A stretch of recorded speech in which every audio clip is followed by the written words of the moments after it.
ಈ ಸಮಸ್ಯೆಗಳು, ತೊಂದರೆಗಳು, ಕಷ್ಟಗಳು, ಈ ಕಷ್ಟಗಳು ಮನುಷ್ಯನಿಗೆ ಬರದೆ ಮರಗಳಿಗೆ ಬರುತ್ತಾ ಅನ್ನೋ ಒಂದು ಮಾತಿದೆ. ಯಾಕಂದ್ರೆ ಈಗ ಪೂಜೆ ಮಾಡೋದಕ್ಕೆ ಇಲ್ಲಿ ಹೋಗಿ ಇದು ಮಾಡಿ ಅದು ಮಾಡಿ ಅಂದ್ರೆ ಯಾರಿಗೂ ಕೂಡ ಸಮಯ ಇರೋದಿಲ್ಲ. ಸೊ ನಾವ್ ಯಾವ್ದಾದ್ರು ಒಂದು ಕ್ಷೇತ್ರಕ್ಕೆ ಹೋಗಿ ಬಂದ್ರೆ ನಮ್ಗಿರುವಂತ ಬಾಧೆಗಳು, ಕಷ್ಟಗಳು, ತೊಂದರೆಗಳು ಎಲ್ಲವೂ ಕೂಡ ನಿವಾರಣೆ ಆಗಬೇಕು. ನೀವು ಆ ಪ್ರಶ್ನೆ ತೆಗೆದುಕೊಂಡಾಗ ನಾನು ಅದಕ್ಕೆ ಉತ್ತರ ಕೊಟ್ಟು ಸುಮ್ಮನಾಗಿರ್ತೀನಿ. ಆದ್ರೆ ಈ ಕೆಲವೊಬ್ಬರ ಪ್ರಶ್ನೆಗಳು ಹೇಗಿರುತ್ತವೆ ಅಂತಂದ್ರೆ, ಮದುವೆ ಆಗಿ ಮಕ್ಕಳಾಗಿದೆ ಅಂತಂದ್ರೆ ಆನಂದಪಡಿಸಿ ನಿಮ್ಮನ್ನು ಯಾರು ಏನು ಹೇಳ್ತಾರೆ ತಲೆಗೆ ಹಾಕಿ. ಶಂಕರರ ಬರೆದರು, ರಾಮಾನುಜರ ಬರೆದರು, ಮಾಧ್ವರ ಬರೆದ್ರು ಒಪ್ಕೊಳ್ಳಲ್ಲ. ಶೃಂಗೇ ಶೃಂಗೇ ಯಜ್ಞೇ ಯಜ್ಞೇ ವಿಭೀಷಣಿ ಇಂದ್ರಪತ್ನಿ ವ್ಯಾಪಿನಿ ಸುರಸರ್ದಿಹ ವಾಯುಮತಿ ಜಲಶಯನಿಯಂಧ ರಾಜ ಸತ್ಯಂತ ಪರಿಮೇಧಿನಿ ಶೋಪರಿದತ್ತಂ ಪರಿಗಾಯ ವಿಷ್ಣುಪತ್ನಿ ಮಹಿಂ ದೇವಿ ಮಾಧವಿ ಮಾಧವ ಪ್ರಿಯಾ ಲಕ್ಷ್ಮೀ ಪ್ರಿಯಸಖಿ ದೇವಿ ನಮಾಮ್ಯಚ್ಯುತ ವಲ್ಲಭಾ. ನೋಡಿ, ಹೀಗೆ ಹೆಣ್ಣು ಮಕ್ಕಳ ಅಂಡಾಶಯದಲ್ಲಿ ಒಂದು ನರ ಇರುತ್ತೆ, ಅದು ಡ್ಯಾಮೇಜ್ ಆಗುವ ಸಾಧ್ಯತೆ ಇರುತ್ತೆ. ಅದೇನಾದ್ರೂ ಡ್ಯಾಮೇಜ್ ಆದರೆ ಈ ದೀರ್ಘ ಸ್ವರಿತಗಳು ಹೇಳೋವಾಗ ಮಕ್ಕಳಾಗೋದಿಲ್ಲ ಅವರಿಗೆ.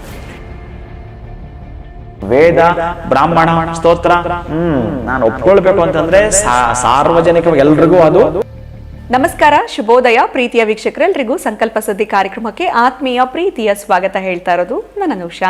ಮೊದಲನೇ ಬಾರಿ ನಮ್ಮ ಚಾನೆಲ್ ವೀಕ್ಷಿಸ್ತಿದ್ದೀರಾ ಅಂದರೆ ಈಗಲೇ ನಮ್ಮ ಚಾನೆಲ್ನ ಸಬ್ಸ್ಕ್ರೈಬ್ ಮಾಡಿ, ನಮ್ಮ ವಿಡಿಯೋಸ್ನ ಲೈಕ್ ಮಾಡಿ. ಇನ್ನು ಸಾಕಷ್ಟು ವಿಚಾರಗಳ ಬಗ್ಗೆ ನಮಗೆ ಮಾಹಿತಿ ಮಾರ್ಗದರ್ಶನ ನೀಡುವಂಥ ಸ್ಪಿರಿಚುವಲ್ ಗುರು ಡಾಕ್ಟರ್ ವಿಷ್ಣುದತ್ತ ಗುರುಜಿಯವರಿದ್ದಾರೆ. ಬನ್ನಿ ಗುರುಗಳನ್ನ ಕಾರ್ಯಕ್ರಮಕ್ಕೆ ಬರ್ಮಾಡ್ಕೊಳ್ಳೋಣ. ನಮಸ್ತೆ ಗುರುಗಳೇ, ಕಾರ್ಯಕ್ರಮಕ್ಕೆ ಭಕ್ತಿಯ ಸ್ವಾಗತ. ಈ ಸಮಸ್ಯೆಗಳು, ತೊಂದರೆಗಳು, ಕಷ್ಟಗಳು, ಈ ಕಷ್ಟಗಳು ಮನುಷ್ಯನಿಗೆ ಬರದೆ ಮರಗಳಿಗೆ ಬರುತ್ತಾ ಅನ್ನೋ ಒಂದು ಮಾತಿದೆ. ಅದಷ್ಟೇ ಅಲ್ಲದೆ ನಮಗೆ ಒಂದು ರೀತಿಯಾಗಿರುವಂಥ ಬಾಧೆಗಳು, ಇವೆಲ್ಲವೂ ಕೂಡ ನಾವು ಪ್ರತಿ ಬಾರಿ ಸಿಕ್ಕಾಕೊಳ್ತಾ ಇರ್ತೀವಿ. ಇದರಿಂದ ಹೊರಗಡೆ ಬರಬೇಕು, ನಮಗೆ ಪೂಜೆ ಮಾಡೋದಕ್ಕೆ ಮತ್ತೊಂದು ಮಾಡೋದಕ್ಕೆ ಸಮಯಗಳಿರೋದಿಲ್ಲ.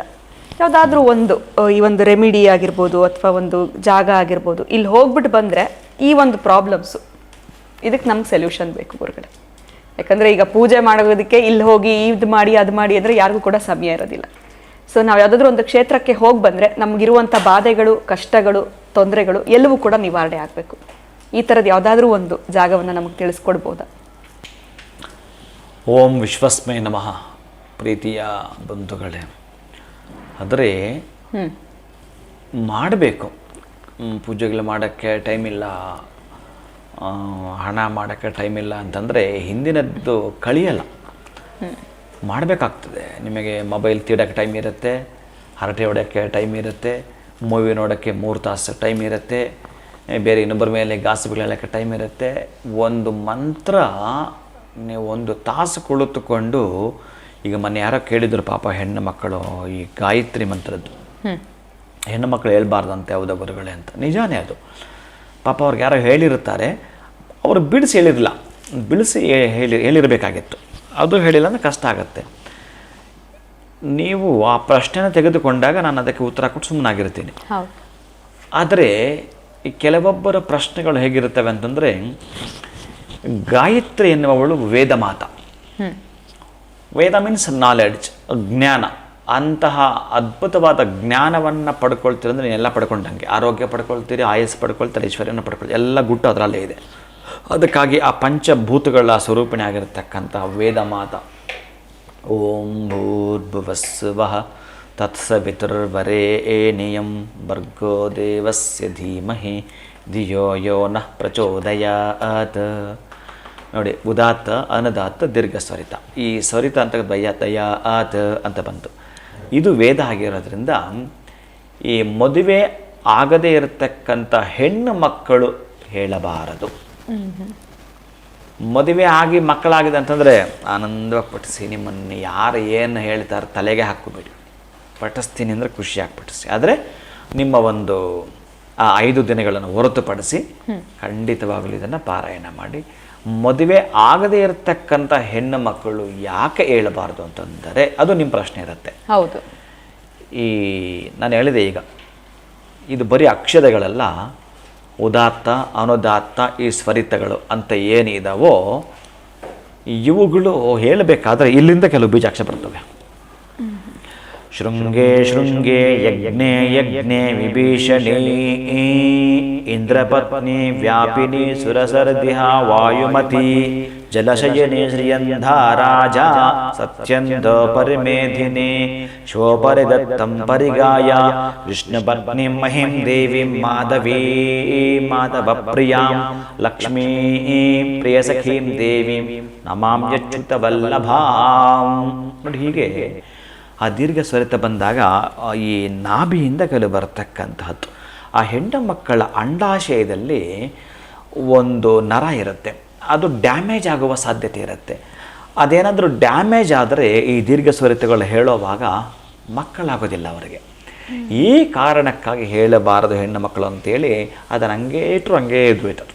ಅದಕ್ಕಾಗಿ ನಮಗೆ ಮದುವೆ ಆಗಿದೆ ಗುರುಗಳೇ, ಮಕ್ಕಳಾಗಿದೆ ಗುರುಗಳೇ, ನಾವೇನೋ ಸಾಧಿಸಬೇಕು ಗುರುಗಳೇ, ನಮ್ಮ ಕಷ್ಟಗಳ ಹೋಗಲಾಡಿಸ್ಕೊಳ್ಳಬೇಕು ಅಂತಂದರೆ ನೀವು 1000 ಗಾಯತ್ರಿ ಅಥವಾ ಒಂದು ದಿನಕ್ಕೆ 100 ಗಾಯತ್ರಿ ಹೇಳ್ತಾ ಬರ್ತೀನಿ ಅಂತಂದರೆ ಅದು ದಿನೇ ದಿನೇ ದಿನ ಸೇವ್ ಆಗ್ತಾ ಇರುತ್ತೆ. ಒಂದು ಕಡೆ ನೀವು 100 ರೂಪಾಯಿನೇ ಕೂಡಿಟ್ರೆ ಹೇಗೆ ದೊಡ್ಡದಾಗ್ತಾ ಬರುತ್ತೋ ಇದು ಒಂದು ಮೊತ್ತವಾಗ್ತಾ ಬರುತ್ತೆ. ನಿಮ್ಗೆ ಎಷ್ಟೊಂದು ಹಣ ಬೇಕು ಅಂತ ಇಟ್ಕೊಂಡಿರ್ತೀರಿ, ಸಣ್ಣ ಸಣ್ಣ ಅಮೌಂಟ್ ಒಂದು ಕಡೆ ಗುಡ್ಡೆ ಆಗ್ತಾ ಇರ್ತೀರಿ. ಇದು ಅಷ್ಟೇ, ಮಾತ್ರ ನಿಮ್ಗೆ ಟೈಮ್ ಸಿಕ್ಕಿದಾಗೆಲ್ಲ ಹೇಳ್ತಾ ಇರ್ತೀರಿ. ಇದು ನಿಮಗೆ ಒಂದು ದೊಡ್ಡ ಮಟ್ಟದ ಮೊತ್ತವನ್ನು ಮಾಡಿಕೊಟ್ಟಿತು. ಆವಾಗ ಆಗುವಂಥ ಆನಂದ ಬೇರೆ. ನೀವು 100 ರೂಪಾಯಿಗೆ ತೊಗೊಂಡೋಗಿ ಬಂಗಾರದಲ್ಲಿ ಕೊಟ್ಟರೆ ಅವನೇನು ಕೊಡಲ್ಲ. ನೀವು 100 ರೂಗಳನ್ನು ಕೂಡಿಟ್ಕೊಂಡು 5 ಲಕ್ಷ ಆದಮೇಲೆ ಕೊಟ್ಟರೆ ಅವನೇನಾದರೂ ನಿಮಗೆ ಬೇಕಾಗಿರೋ ಬಂಗಾರ ಕೊಡ್ತಾನೆ. ಇದು ಹಾಗೆ ನೀವು ದೊಡ್ಡ ದೊಡ್ಡ ಕಷ್ಟ ಇತ್ತಲ್ಲ, ಅದಕ್ಕೆ ಈ ಮಂತ್ರ ಹೇಳುವವರು ನಿಮಗೆ ಮಣ್ಣು ಕೊಟ್ಟರು ಕೆಲಸ ಆಗುತ್ತೆ, ಸಿದ್ಧಿ ಆಗಿರ್ತಕ್ಕಂಥ 24 ಲಕ್ಷ ಏನಾದರೂ ಮಂತ್ರ ಪಡಿಸಿರೋರು ಇದ್ದರೆ ಆಗಿರ್ತಕ್ಕಂಥದ್ದು. ನೀವು ಹೇಳಿದರೆ ಗುರುಗಳೇ ಅಂತ ನಮ್ಮ ಹುಡುಗ ಕೇಳಿದ. ನಾನು ಅದೇ ಈ ಗುಟ್ಟೆಲ್ಲ ಹೇಳೋ ಹಾಗಿಲ್ಲ, ಇದು ಅದಕ್ಕೆ ಇಟ್ಕೊಂಡಿರ್ತೀನಿ. ಒಂದು ದಿನಕ್ಕೆ ಕೊನೆ ಪಕ್ಷ ಆ ಮಂತ್ರ, ನನ್ನ ಸಿದ್ಧಿ ಮಂತ್ರ ಬಿಟ್ಟು ಉಪದೇಶ ಬಿಟ್ಟು ನಾನು ಹೇಗೋ ಹಾಗೂ ಬ್ಯಾಲೆನ್ಸ್ ಮಾಡಿದ್ರೆ ಎಂಥ ಟೈಮ್ ಲೆಕ್ಕ ಹಾಕಿದ್ರು ಕೂಡ ನಂದು ಅದೇ ಮಾಂಸ ಶರೀರ ಅಲ್ಲ, ನನ್ನದು ಮಂತ್ರ ಶರೀರ ಅಂತ. ನಾನು ಯಾಕೆ ಖುಷಿಯಿಂದ ಹೇಳ್ತೀನಿ ಅಂತಂದರೆ, ನಿದ್ದೆಯಲ್ಲೂ ಹೇಳೋದು ಅಂತಂದರೆ ನನಗೆ ಅಭ್ಯಾಸ ಆಗಿದೆ. ಆ ಸ್ನಾನದ ಒಳಗಡೆ ಹೋದಾಗ ಆ ನೀರು ಮಾಡಿ ಅದಕ್ಕೊಂದು ಸಂಖ್ಯೆ ಬರೆದಿರ್ತೀನಿ. ಓಂ ಶ್ರೀ ಸ್ವಸ್ತಿಕ್ ಚಿಹ್ನೆಗಳು ಬರದೇ ನಾನು ಸ್ನಾನ ಮಾಡಿರ್ತೀನಿ. ಅವಾಗೆಲ್ಲ ಪಡಿಸಿ ನನಗೆ ಅಭ್ಯಾಸ ಆಗಿರೋದ್ರಿಂದ ಒಂದು ದಿನಕ್ಕೆ 5,000-6,000 ಮಂತ್ರ ಪಡಿಸ್ತೀನಿ ಗಾಯತ್ರಿ. ಇನ್ನೊಂದಿದೆ, ಇದಕ್ಕಿಂತಲೂ ಜಾಸ್ತಿ ಪಡಿಸುವಂಥದ್ದು. ಸೊ ಹೇಳಲಿಲ್ಲ ಅಂದರೆ ನಿಮ್ಗೊಂದು ರೀತಿ ಡೇ ಕಂಪ್ಲೀಟ್ ಆಗೋದಿಲ್ಲ ಅಥವಾ ಸ್ಯಾಟಿಸ್ಫ್ಯಾಕ್ಷನ್ ಅಂತ ಅಶೌಚ ನನಗೆ ಅಶೌಚ ಅದು ಮಂಕು ಕವೆದು ಬಿಡ್ತೀನಿ. ನಾನು ನಿಮ್ಮನ್ನು ಮರ್ತೋಗ್ತೀನಿ, ಹಂಗಾಗ್ಬಿಡ್ತೀನಿ. ನನಗೊಂದು ಶಾಪ ಇದೆ ಒಂದಷ್ಟು ದಿನ. ಅದೇ ಅದು ಸಿದ್ಧರು ಹೇಳಿರ್ತಕ್ಕಂಥದ್ದು. ನಾನೇನಾದರೂ 108 ದಿನಗಳು ಯಾರು ನೋಡೋ ಒಂದು ಪ್ಲೇಸಲ್ಲಿ ಇದ್ದೆ ಅಂತಂದರೆ ಮತ್ತೆ ಅದು ಯಾರಿಗೂ ಸಿಗಲ್ಲ. ನನಗೊಂದು ಶಾಪ ಇದೆ, ಅದಕ್ಕೆ 108 ದಿನಗಳು ನನ್ನ ಜೊತೆ ಇದ್ದೇ ಇರ್ತಾರೆ ಅಂದ್ಕೊಳ್ಳಿ. ತೊಲಗರು ಅಂದರೆ ತೊಲಗಲ್ಲ ನಮ್ಮ ಹುಡುಗರಿಗೆ. ಅಂದರೆ ನಾನು ಬೈದರು, ಹಿಂಗೆ ಬೈದೆ ಅಲ್ವ, ನಿಂಗೇನು ಬೇಜಾರು ಅಂದರೆ, ನೀವು ಬೈದಿದ್ದೆ ನನಗೆ ವೇದ ಮಂತ್ರ ಗುರುಗಳು ಅಂತಾನೆ.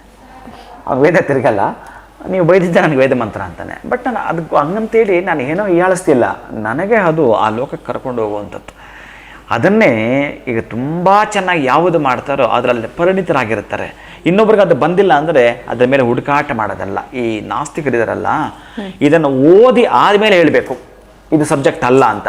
ಓದದೆ ಒಂದಷ್ಟು ಶ್ಲೋಕವೂ ಬರೋದಿಲ್ಲ, ಯಾವುದೇ ಆಗಿರತಕ್ಕಂಥ ಸಣ್ಣದೊಂದು ಇತಿಹಾಸ ಓದಿರಲ್ಲ, ರಾಮಾಯಣ ಓದಿರಲ್ಲ, ಪುರಾಣ ಓದಿರಲ್ಲ, ಮಹಾಭಾರತ ಓದಿರಲ್ಲ, ವೇದ ಅಂತೂ ಮೊದಲೇ ತಿಳ್ಕೊಂಡಿರಲ್ಲ. ಅದರಲ್ಲಿ ಏನೂ ಇಲ್ಲ ಅಂತ ಹೇಳ್ಬಿಡ್ತೀರಿ. ನೀವು ಚೆನ್ನಾಗಿ ಓದಿದ್ದು ಆದಮೇಲೆ ಹೇಳಿ. ನೀವು ನಾನು ಕೆಲವು ಓದಿ ಇದು ಪಕ್ಕಕ್ಕೆ ಹಾಕಿದ್ದೇನೆ, ಇದು ಸರಿಯಿಲ್ಲ ಅಂತ. ಅದು ಚರ್ಯಾಪಾದ ಕ್ರಿಯಾಪದ ಆಗಮದಲ್ಲೇ ಬರುತ್ತೆ. ಸಂಕರ ಜಾತಿ ಅಂತೆ, ಅದಂತೆ ಇದಂತೆ ನಾನು ಸ್ವಲ್ಪ ಖಂಡಿಸ್ತೀನಿ. ನಾನು ಎಲ್ಲ ಒಪ್ಕೊಳ್ಳೋದಿಲ್ಲ. ವೇದ, ಬ್ರಾಹ್ಮಣ, ಸ್ತೋತ್ರ ನಾನು ಒಪ್ಕೊಳ್ಬೇಕು ಅಂತಂದರೆ ಸಾರ್ವಜನಿಕವಾಗಿ ಎಲ್ರಿಗೂ ಅದು ಆಗುವಂಥದ್ದು. ಇಲ್ಲ ಇದು ಇವ್ರಿಗೆ ಮಾತ್ರ ನಾನು ಒಪ್ಪಲ್ಲ ಅದನ್ನು. ನನ್ನ ಧ್ಯೇಯ ಹಾಗೆ. ಇದು ನಾನು ಓದಿ ಪಕ್ಕಕ್ಕೆ ಹಾಕ್ತಾ ಇದ್ದೀನಿ. ನೀವು ಓದ್ದೇನೆ ಅದು ಸರಿಯಿಲ್ಲ ಅಂದರೆ ಅಲ್ಲಿ ಬಹಳ ಆಶ್ಚರ್ಯ ಆಗ್ಬಿಡ್ತು ನನಗೆ. ಅದೆಲ್ಲ ಹೇಳಬಾರ್ದು.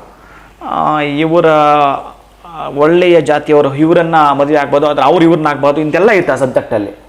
ಯಾಕೋ ಇದು ಯಾರು ಬರೆದಿದ್ರು, ಅದು ಶಂಕರರ ಬರೆದರು, ರಾಮಾನುಜರ ಬರೆದರು, ಮಾಧ್ವರ ಬರೆದ್ರು ಒಪ್ಕೊಳ್ಳಲ್ಲ. ಅಷ್ಟೇ ಯಾಕೆ ಮಹಾವಿಷ್ಣು ದರಗೆಳೆದು ಬಂದರೆ ನಾನು ಒಪ್ಕೊಳ್ಳಲ್ಲ.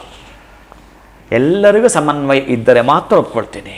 ಇದು ನಾನು ರಿಸರ್ಚ್ ಮಾಡುವಾಗ ತ್ಯಜಿಸಿರುವಂಥದ್ದು ಕೆಲವು ಸಬ್ಜೆಕ್ಟ್ಸ್. ನೀವು ಹಾಗೆ ನೋಡಿ ತ್ಯಜಿಸಿದ್ರೆ ಒಪ್ಕೊಳ್ತೀನಿ. ನಾನು ಭಗವದ್ಗೀತೆಯೂ ಓದಿಲ್ಲ, ಭಗವಂತನ ದರ್ಶನ ಮಾಡಿಲ್ಲ, ನೀವು ನಾಸ್ತಿಕರು, ನೀವು ಮಾಡ್ತೀವಿ, ವಿರುದ್ಧ ಮಾಡ್ತಾ ಇರ್ತೀರಿ. ಅದಲ್ಲ, ನಾನು ಏನೋ ಹೇಳಕ್ಕೆ ಹೋಗಿ ಹೇಳ್ತೀವಿ, ಏನು ಪ್ರಶ್ನೆ ನಮ್ಮ ಅಂದ್ರೆ ಮನುಷ್ಯನ್ಗಿರುವಂತ ಈ ಕಷ್ಟಗಳು ಬಾಧೆಗಳು ನಿವಾರಣೆ. ಬರ್ತೀನಿ ತಾಯಿ. ಈ ಕಷ್ಟಗಳಂದ್ರಲ್ಲ, ಈ ನೆಲದ ಮೇಲೆ ಇರತಕ್ಕಂತಹ ಎಷ್ಟು ಕಷ್ಟಗಳಿದಾವೋ, ಈ ನೆಲದ ಮೇಲೆ ಎಷ್ಟು ಬಾಧೆಗಳಿದಾವೋ ಪ್ರೀತಿಯ ಬಂಧುಗಳು, ಒಂದ್ಸಲ ಈ ಹಣೆನ ಭೂಮಿಗೆ ಹೊಡಿರತ್ಲಾಗೆ, ಭೂಮಿಗೆ ಹೊಡಿರಿ, ಈ ಹಣೆ ಬರನ ಬದಲಿಸಯೋ, ನೀನೇನಯ್ಯ ಅಲ್ಲಿ ಕುಳಿತುಕೊಂಡು ಫಸ್ಟ್ ಬದಲಿಸಯ್ಯ ನಾನು ಹಣೆ ಬರವನ ಅಂತ ಕೇಳುವಂಥ ಪ್ಲೇಸ್ ಇದೆ ಪ್ರೀತಿಯ ಬಂಧುಗಳೇ. ಎಲ್ಲಿ ಗುರುಗಳೇ? ನನಗೆ ಸಾಕು ಹೋಗಿದೆ ಈ ಜನ್ಮ. ಯಾಕಾದ್ರೂ ನೀನಿನ್ನೂ ನನ್ನ ಜನ್ಮದಲ್ಲಿ ಪಾಪ ಹಾಕಿದ್ರೆ, ನೀನಿನ್ನೂ ನನ್ನ ಜನ್ಮದಲ್ಲಿ ರಾಶಿ ಹಾಕಿದ್ರೆ ಇಲ್ಲಿಗೆ ಡಿಲೀಟ್ ಮಾಡು, ಇಲ್ಲ ನಾನು ನಿನ್ನ ಬಿಡಲ್ಲ, ಡಿಲೀಟ್ ಮಾಡಿ ಇಲ್ಲಿಗೆ, ನನಗೆ ಒಳ್ಳೇದನ್ನು ಹಾಕು ನನ್ನ ಒಳಗಡೆ, ಹಣೆ ಒಳಗಡೆ ಅಂತೇಳಿ ಹಣೆ ಚಚ್ಚಿ ಮಾತಾಡು. ಚಚ್ಚಿ ಅಂದರೆ ತುಂಬ ಚಚ್ಚಬೇಡಿ.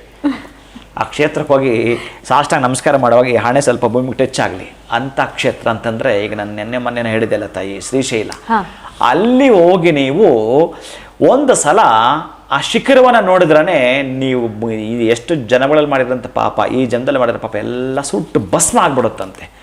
ಇದನ್ನು ನೋಡಿ, ಇವರು ಇದ್ದಾರಲ್ಲ, ಈ ಆದಿ ದಂಪತಿಗಳು ಅಷ್ಟು ಈಸಿ ಇಲ್ಲ ಇವರು. ಪಾರ್ವತಿ ಶಿವನನ್ನು ಕುರಿತು ಕೇಳ್ತಾಳಂತೆ.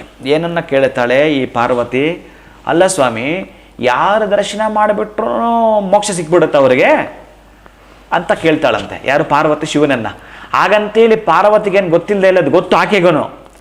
ಪಾರ್ವತಿ ಗೊತ್ತಿಲ್ಲ ಸ್ವಾಮಿ ಇದು ಅಂದರೆ ಗೊತ್ತಿದೆ, ಆದರೆ ನಮಗೆ ತಿಳಿಸುವ ನಾಟಕ ಆ ದಂಪತಿಗಳಿಬ್ಬರು ಈಗ ಆಟ ಆಡ್ತಿರ್ತಾರೆ. ಪ್ರಶ್ನೆಗಳ ಕೇಳೋ ಆಟ ಮುಂದುವರಿಸ್ತಿರ್ತಾರೆ ನಮಗೆ ಅರ್ಥ ಆಗಲಿಕ್ಕೆ. ಅದಕ್ಕಾಗಿ ಹೌದು ಪಾರ್ವತಿ, ಈ ಶಿಖರವನ್ನು ಯಾರು ನೋಡಿದ್ರೂ ಕೂಡ ಮೋಕ್ಷವನ್ನು ಪಡ್ಕೊಳ್ತಾರೆ. ಮೋಕ್ಷ ಅಂದರೆ ಎಂಥದ್ದು ಗೊತ್ತಾ? ಈ ಕಷ್ಟಗಳು ತೊಲಗಬೇಕು ಅನ್ನೋ ಮೋಕ್ಷದಿಂದ ಹಿಡಿದು ಪಾಪವೂ ಇರಬಾರದು, ಪುಣ್ಯವೂ ಇರಬಾರದು, ಅವ್ರಿಗೆ ಮಾತ್ರ ಮೋಕ್ಷ. ಪಾಪ ಪುಣ್ಯ ಇತ್ತು ಅಂದರೆ ಮತ್ತು ನೀನು ಪುಣ್ಯ ಜಾಸ್ತಿ ಇತ್ತು ಅಂದರೆ ಮತ್ತು ಬಾ, ರಾಜನಾಗಿ ಮೇರಿ, ಮತ್ತೊಂದಾಗಿ ಮೇರಿ ಬಾ. ಪಾಪ ಪುಣ್ಯ ಎರಡೂ ಇರಬಾರದು. ನಿನಗೆ ಮೋಕ್ಷವೇ ಕರುಣಿಸುವಂಥ ಪ್ಲೇಸ್ ಇತ್ತು ಅಂತಂದರೆ ಅದು ನಮ್ಮ ದಕ್ಷಿಣ ಭಾರತದ ಕಾಶಿ ಶ್ರೀಶೈಲ ಮಲ್ಲಿಕಾರ್ಜುನ ದಿವ್ಯ ದರ್ಶನ. ಬಾ ಅಂತ ಕರ್ಕೊಂಡೋಗಿ ನಿನಗೆ ತೋರಿಸ್ತೇನೆ ಅಂತೇಳಿ ಪಾರ್ವತಿ ಕೈಯನ್ನು ಹಿಡಿದುಕೊಂಡು ಬಂದು ಅದೇ ಆ ಒಂದು ಕೈಲಾಸ ಪರ್ವತ ಎನಿಸ್ಕೊಂಡಿರ್ತಕ್ಕಂತಹದ್ದು ಏನಿತ್ತೋ ಅಲ್ಲಿಂದ ಇಬ್ಬರು, ಆ ಆದಿ ದಂಪತಿಗಳಿಬ್ಬರು ಕೂಡ ಶ್ರೀಶೈಲನ ಮಲ್ಲಿಕಾರ್ಜುನನ ಕ್ಷೇತ್ರಕ್ಕೆ ಬಂದಾಗ ವೃದ್ಧ ಬ್ರಾಹ್ಮಣ ದಂಪತಿಗಳ ವೇಷವನ್ನು ಧರಿಸ್ತಾರೆ. ಅಲ್ಲೊಂದು ವಿಭೂತಿ ಕುಂಡ ಅಂತಿದೆ. ಕುಂಡ ಮೀನ್ಸ್ ಕಲ್ಯಾಣಿ, ವಿಭೂತಿ ಕುಂಡ ಅಂತಿದೆ. ಆ ವಿಭೂತಿ ಕುಂಡದಲ್ಲಿ ಏನಾದರೂ ಮುಳುಗಿ ಏಳ್ತೀವಿ ಅಂತಂದರೆ ನೀವು ಗತಜನ್ಮ ಬಿಹಿ ಮಾಡಿರತಕ್ಕಂತಹ ಪಾಪ ದೋಷಗಳನ್ನು ಕಳೆಯುವಂಥದ್ದು ಹೌದು. ಹಾಗೆಯೇ ಆ ಒಂದು ಶಿವ ಅದರ ಒಳಗಡೆ ಮುಳುಗ್ಬಿಡ್ತಾನೆ. ಕೈ ಮೇಲೆತ್ಬಿಟ್ಟು ನನ್ನನ್ನು ಯಾರಾದರೂ ಕಾಪಾಡಿ ಅಂತ ಚಿರಾಡ್ತಿರ್ತಾನೆ. ವೃದ್ಧನ ವೇಷವನ್ನು ಧರಿಸಿರ್ತಕ್ಕಂಥ ಶಿವ ಪಾರ್ವತಿ, ಅಯ್ಯೋ ನನ್ನ ಪತಿದೇವನ ಯಾರಾದರೂ ಉಳಿಸಿ ಅಂತೇಳಿ ಬಾಯಿ ಬೊಬ್ಬೆ ಬಡ್ಕೊಳ್ತಿರ್ತಾಳೆ. ಅಕ್ಕಪಕ್ಕದವರು ಓಡಿ ಬರ್ತಾರೆ, ನಾವು ಕಾಪಾಡ್ತೀವಿ ಅಂತ ಬರ್ತಾರೆ. ಆ ಶಿವ ಕೈ ಮೇಲೆತ್ತಿರುತ್ತಾನೆ. ಆಗ ಒಂದು ನಿಮಿಷ ನಿಲ್ಲಿ, ನೀವು ಯಾರಾದರೂ ಪಾಪ ಮಾಡಿಲ್ಲ ಅಂದರೆ ಮಾತ್ರನೇ ಅವ್ರನ್ನ ಕಾಪಾಡಬೇಕು, ಪಾಪ ಮಾಡಿರಾದರೆ ಆಗಲ್ಲ ಅಂತ ಹೇಳ್ತಾಳೆ. ಅಯ್ಯೋ ಹಂಗಾದ್ರೆ ಆಗಲ್ಲ ಬಿಡಮ್ಮ, ನಾವೇನು ಅಷ್ಟಿಷ್ಟು ಪಾಪ ಮಾಡಿದ್ದೀವಾ, ಎಷ್ಟು ಮಾಡಿದ್ದೀವೋ ಅದೆಲ್ಲಿ ವಾಪಸ್ ಹೋಗ್ತಿರ್ತಾರೆ. ಒಬ್ಬಾಕೆ ಮಾತ್ರ ಮುಂದೆ ಬರ್ತಾಳೆ, ನಾನು ರಕ್ಷಣೆ ಮಾಡ್ತೀನಿ ಆತನನ್ನು, ರುದ್ರನಂತ ಬರ್ತಾಳೆ. ನಿಲ್ಲು, ನೀನು ರಕ್ಷಣೆ ಮಾಡೋಕ್ಕೆ ನೀನೇನು ಪಾಪ ಮಾಡಿಲ್ವಾ? ನಾನು ಯಾಕೆ ಮಾಡಿಲ್ಲಮ್ಮ, ನಾನು ಬೇಕಾದಷ್ಟು ಪಾಪ ಮಾಡಿದ್ದೀನಿ. ನಾನು ಮೊದಲೇ ವೇಶ್ಯವೃತ್ತಿ, ಹಾಸಿಗೆ ಬಿಟ್ಟು ನನಗೆ ಬೇರೆ ವೃತ್ತಿನೇ ಗೊತ್ತಿಲ್ಲ. ಯಾವಾಗಲೂ ಹಾಸಿಗೆ ಮೇಲೆ ಇರುವಂಥ ವೇಶ್ಯೆ ನಾನು ಅಂತ ಹೇಳಿದ ಕೂಡಲೇ ಮತ್ತೆ ನೀನು ಹೇಗಮ್ಮ ಹೋಗಿ ರಕ್ಷಣೆ ಮಾಡ್ತೀವಿ, ಇಷ್ಟು ಪಾಪ ಮಾಡಿರೋಳು ನೀನು ಅಂತ ಹೇಳಿ ತಕ್ಷಣ ಅವಳು ಬಿಡ್ತಾಳೆ. ಮಂತ್ರ ಅವಳು ಹಿಡಿದು ಬಿಟ್ಟು ಶಿವನ ರಕ್ಷಣೆ ಮಾಡಿ ತಂದಲ್ಲಿ ಎಳ್ಕೊಂಡು ಬಂದು ಅಲ್ಲಿರುತ್ತಾಳೆ. ಈ ವೇಶ್ಯೆ ನೀನು ರಕ್ಷಣೆ ಮಾಡಿದ್ದು ಹೇಗೆ ಅಂತ ಕೇಳಿದಾಗ, ಅಲ್ಲ, ಶಿವನ ವಾಕ್ಕು ಇದೆ, ಶಿವನ ಮಂತ್ರ ಇದೆ, ಶಿವನ ಮಾತು ಇದೆ. ನನ್ನ ಮಾತಿನ ಮೇಲೆ ಯಾರು ನಂಬಿಕೆ ಇಟ್ಟಿರ್ತಾರೋ ಅಂಥ ಅಚಲವಾದ ನಂಬಿಕೆಯನ್ನು ಇಟ್ಟಿರ್ತಕ್ಕಂಥವ್ರು ಎಷ್ಟೇ ಪಾಪಗಳು ಮಾಡಿದರೂ ಕಳೆದು ಹೋಗುತ್ತೆ. ಈ ಶ್ರೀಶೈಲದ ಈ ವಿಭೂತಿ ಕುಂಡದಲ್ಲಿ ಸ್ನಾನ ಮಾಡಿರತಕ್ಕಂಥವರು, ಹಾಗೆಯೇ ಈ ಮಲ್ಲಿಕಾರ್ಜುನನ ಶಿಖರವನ್ನು ನೋಡಿರತಕ್ಕಂಥವ್ರಿಗೆ ಪಾಪವೇ ಲವಶೇಷವೆಲ್ಲ ಸುಟ್ಟಾಕಿರ್ತೀನಿ ಅಂತ ಶಿವ ಹೇಳಿದ್ದಾನೆ. ನಾನು ಆ ಒಂದು ಕ್ಷೇತ್ರವನ್ನು ನೋಡಿದ್ದೇನೆ, ನಾನು ಆ ಒಂದು ಶಿಖರವನ್ನು ನೋಡಿದ್ದೇನೆ, ನಾನು ಆ ಕಳಶವನ್ನು ನೋಡಿದ್ದೇನೆ. ಅದಕ್ಕಾಗಿ ನನಗೆ ಯಾವ ಪಾಪವೂ ಇಲ್ಲ ಅಂತಕ್ಕಂಥ ನಂಬಿಕೆ ಇದೆ. ಅದಕ್ಕಾಗಿ ನಾನು ನೀರಿಗೆ ಹಿಡಿದು ಈ ರುದ್ರನ ಕಾಪಾಡಿದೆ ಅಂತ ಹೇಳ್ತಾಳೆ. ಆಗ ಶಿವ ಪಾರ್ವತಿ ಹೇಳ್ತಾನೆ, ನೋಡಿದ ಪಾರ್ವತಿ, ನಂಬಿಕೆ ಇದ್ದು ನೋಡು, ಅವ್ರ ನಂಬಿಕೆ ಇಲ್ಲ. ಅವ್ರ ಪಾಪ ನೀನು ಕೇಳಿದ ಕೂಡಲೇ ಅಯ್ಯೋ ನಾವು ಯಾಕೆ ಮಾಡಿಲ್ಲಮ್ಮ, ಬೇಕಾದಷ್ಟು ಮಾಡಿದ್ದು ವಾಪಸ್ ಹೋದ್ರು. ಏಕೆ ಆ ಶಿಖರ ನೋಡಿದ್ರೆ ಪಾಪ ಹೋಗುತ್ತೆ ಅನ್ನೋದನ್ನು ತಿಳ್ಕೊಂಡಿದ್ಲು. ಆ ನಂತರ ನೀರಿಗೆ ಧುಮುಕಿದಳು, ರಕ್ಷಣೆ ಮಾಡಿದ್ಲು. ಹೀಗೆ ಅಚಲವಾದ ನಂಬಿಕೆಯನ್ನು ಇಟ್ಟು ಅಲ್ಲಿ ಈಗಲೂ ಕೂಡ ಆ ವೇಶ್ಯೆಯ ದೇವಸ್ಥಾನವಿದೆ ಅಲ್ಲಿ. ನೀವು ಶ್ರೀಶೈಲಕ್ಕೆ ಹೋದರೆ ಮಲ್ಲಿಕಾರ್ಜುನನ ದರ್ಶನ ಪಡೆದು ವಾಪಸ್ ಬರಬೇಕಾದ್ರೆ ಅಲ್ಲಿ ಮಲ್ಲಿಕಾರ್ಜುನ ಕುಂಡ ಅಂತ ಮತ್ತೊಂದಿದೆ. ಆ ದಕ್ಷಿಣ ಪಕ್ಕದಲ್ಲಿ, ಅದರ ದಕ್ಷಿಣದ ಬದಿಯಲ್ಲೇ ಆ ಒಂದು ವೇಶ್ಯೆಯ ವಿಗ್ರಹ ಇದೆ. ಯಾರಾದರೂ ಹೋದರೆ ಅಲ್ಲಿ ದರ್ಶನ ಮಾಡಬೇಕು ಅಂತಾರೆ. ಅನೇಕ ಪಾಪಗಳು ಕಳೀತಕ್ಕಂತಹದ್ದು, ಅನೇಕ ಪಾಪ ರಾಶಿಯನ್ನು ಕಳೀತಕ್ಕಂತಹದ್ದು, ನಷ್ಟದ ಭೀತಿಯನ್ನು ಕಳೆಯುವಂಥದ್ದು. ಎಷ್ಟು ತರಹದ ದುಃಖಗಳಿದಾವೋ, ಎಷ್ಟು ಥರದ ನೋವುಗಳಿದಾವೋ, ಎಷ್ಟು ಥರದ್ದು ಬಾಧೆಗಳಿದಾವೋ, ಅವೆಲ್ಲವೂ ಕೂಡ ನಿರ್ನಾಮ ಮಾಡುವಂಥ ಏಕೈಕ ಕ್ಷೇತ್ರ ಅಂತಂದರೆ ಪ್ರೀತಿಯ ಬಂಧುಗಳೇ ಶ್ರೀಶೈಲ ಕ್ಷೇತ್ರ. ನಮ್ಮ ಭಾರತದ, ದಕ್ಷಿಣ ಭಾರತದ ಕಾಶಿ ಕ್ಷೇತ್ರ. ಅಲ್ಲಿಗೆ ಹೋಗಿ ಬನ್ನಿ.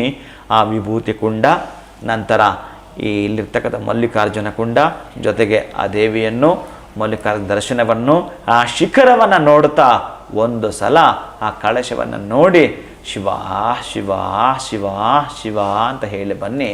ಆನಂದವಾಗಿ ಪಾರ್ವತಿ ಪರಮೇಶ್ವರರ ಕೃಪೆಯಾಗತ್ತೆ ನನ್ನ ಪ್ರೀತಿಯ ಬಂಧುಗಳೇ.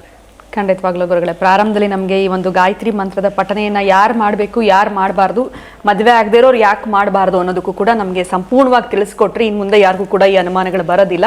ಇನ್ನು ಮನುಷ್ಯನಿಗೆ ಬರುವಂಥ ಕಷ್ಟಗಳು, ಸಮಸ್ಯೆಗಳು, ಬಾಧೆಗಳು ಇವೆಲ್ಲದಕ್ಕೂ ನಿವಾರಣೆ ಆಗಬೇಕು ಶೀಘ್ರವಾಗಿ. ಯಾವುದಾದ್ರೂ ಒಂದು ಕ್ಷೇತ್ರ ತಿಳಿಸ್ಕೊಡಿ, ಯಾಕಂದರೆ ಪೂಜೆ ಪುನಸ್ಕಾರಗಳು ಮಾಡೋದಕ್ಕೆ ಸಮಯ ಇರೋದಿಲ್ಲ ಅನ್ನೋರಿಗೆ ಶ್ರೀಶೈಲ ಕ್ಷೇತ್ರ ಬಹಳ ವಿಶೇಷ ಅನ್ನೋದ್ರ ಬಗ್ಗೆ ತಿಳಿಸ್ಕೊಟ್ಟಿದ್ದೀರಾ. ಇನ್ನು ಅಲ್ಲಿ ವಿಭೂತಿ ಕಲ್ಯಾಣಿ ಆಗಿರ್ಬೋದು, ಮಲ್ಲಿಕಾರ್ಜುನ ಕುಂಡ ಆಗಿರ್ಬೋದು, ಸೊ ಇವೆಲ್ಲವೂ ಕೂಡ ನಾವು ದರ್ಶನ ಮಾಡ್ಕೊಂಡು ಬರೋದ್ರಿಂದ ನಮ್ಮ ಎಲ್ಲ ಬಾಧೆಗಳನ್ನ ತೊಲಗಿಸೋದಕ್ಕೆ ಬಹಳ ಸಹಾಯ ಆಗುತ್ತೆ ಅಂತ ತಿಳಿಸ್ಕೊಟ್ರಿ ಗುರುಗಳೇ. ಅದ್ಭುತವಾಗಿರುವಂಥ ಮಾಹಿತಿ ನೀಡಿದ್ದಕ್ಕೆ ನಮ್ಮೆಲ್ಲರಿಗೂ ಧನ್ಯವಾದಗಳು. ತಮಗೆ ನಮಸ್ಕಾರ. ಹರೇ ಶ್ರೀನಿವಾಸ್. ಏನು ನಿಮಗಿರುವಂತಹ ಕಷ್ಟಗಳು, ಸಮಸ್ಯೆಗಳು, ಬಾಧೆಗಳು ಇವೆಲ್ಲದಕ್ಕೂ ಕೂಡ ನೀವೊಂದು ಫುಲ್ ಸ್ಟಾಪ್ನ ಇಡಬೇಕು ಅಂತಂದರೆ ಈಗಷ್ಟೇ ಗುರುಗಳು ತಿಳಿಸಿರುವಂಥ ಈ ಒಂದು ಕ್ಷೇತ್ರಕ್ಕೆ ನೀವು ಭೇಟಿ ನೀಡಬಹುದು. ನಮಸ್ಕಾರ.